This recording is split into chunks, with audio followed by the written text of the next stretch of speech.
বন্ধুরা, অন্যের কথাকে কাজে লাগাবেন না। অন্যের বুদ্ধি কখনো সুপরামর্শ হইব না।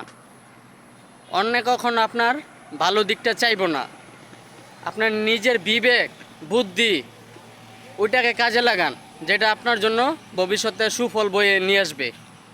অন্য চাইব না কখনো আপনাকে সফলতা ওইটা দেখতে। ঠিক আছে? তো নিজের মন কি চায়, নিজের প্রতি আত্মবিশ্বাস রাখুন যে আমি এই কাজটা করতে পারবো। বারবার হেরে যাবেন, ওইখান থেকে একবার যদি ঝরে পড়ে যান, ওটাকে সফলতা বয়ে নিয়ে আসবো না। ওই পড়ে যাবেন, উঠবেন, পড়ে যাবেন, দাঁড়াবেন। একবার দাঁড়াইতে পারলেই ব্যর্থতার থেকে মানুষ সফলতা বয়ে নিয়ে আসে। বারবার ব্যর্থ হইবেন, ব্যর্থ হইবেন, ব্যর্থ হইবেন।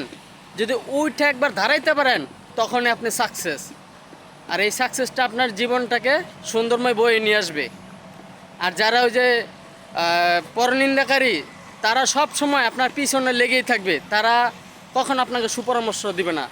তো আমি এইটুকু বলবো, অন্যের কথায় চলবেন না কখনো। নিজের বিবেকটাকে কাজে লাগাবেন, নিজের সফলতা বয়ে এমনি নিয়ে আসবে। উপরওয়ালা ভরসা।